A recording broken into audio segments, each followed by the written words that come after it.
Hello everyone, my name is Kirill. You are on the AutoAdviser channel. Today we'll talk about the air conditioning system of the car. I will tell you how it works in simple words and we will find out why puddles sometimes appear under the car.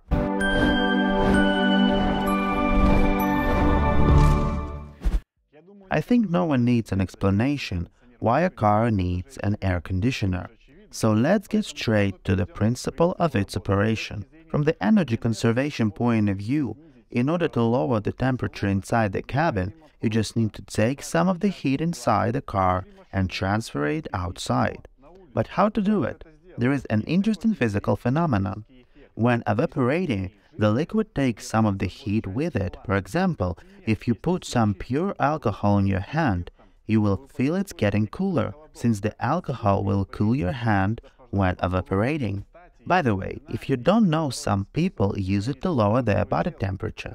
When the temperature stays high, the person is undressed and simply coated with alcohol. The alcohol evaporates and the body temperature drops. The same physical aspect is used in the air conditioner. There is such a special liquid called refrigerant, and so it boils at very low temperatures. For you to understand, under normal conditions, water boils at 100 degrees Celsius, and this liquid boils at 6 degrees Celsius. The first important part of the air conditioning system is the evaporator. Let's see what it looks like. As I said, the first main part of the car air conditioner system is the evaporator.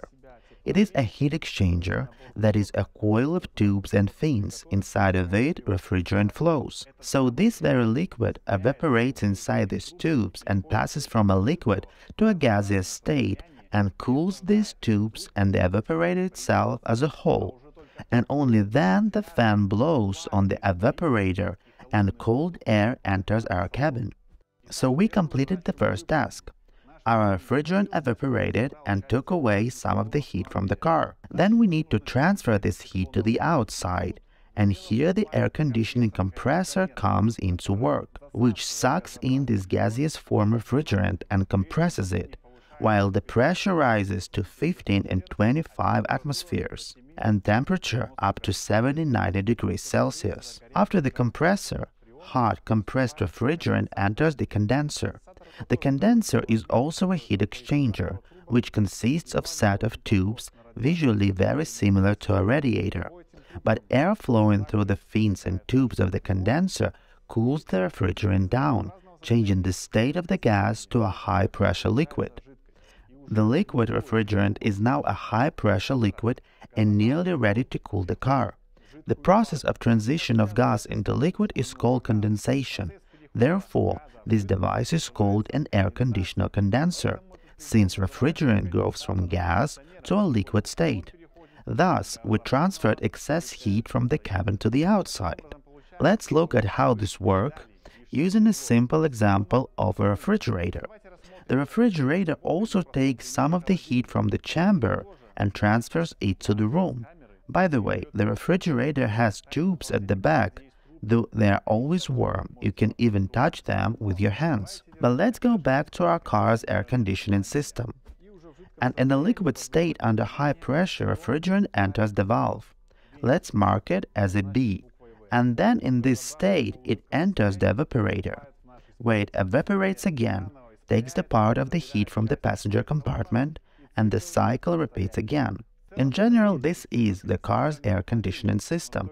But it is worth noting that it also contains temperature and pressure sensors that regulate the operating of this system. And now let's move on to the main essence of this video: puddles under the car.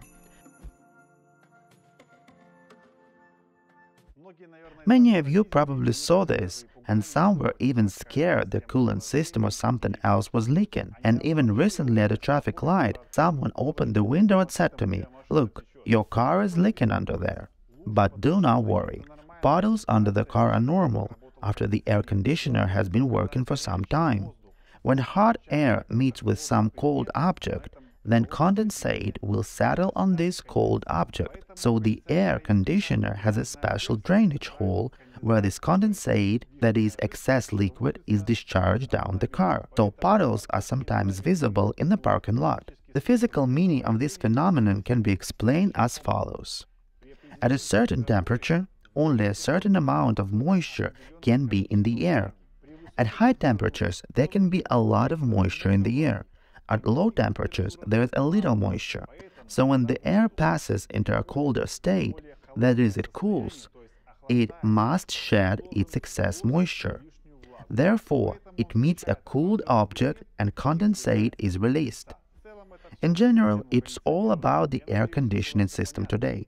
I hope you understood everything, but if you have any questions, be sure to ask them in the comments. By the way, if you need some spare parts for the air conditioning system, be sure to visit our website AutoAdviser.by. The link will be in the description. This was the AutoAdviser channel. All the best to you and see you soon.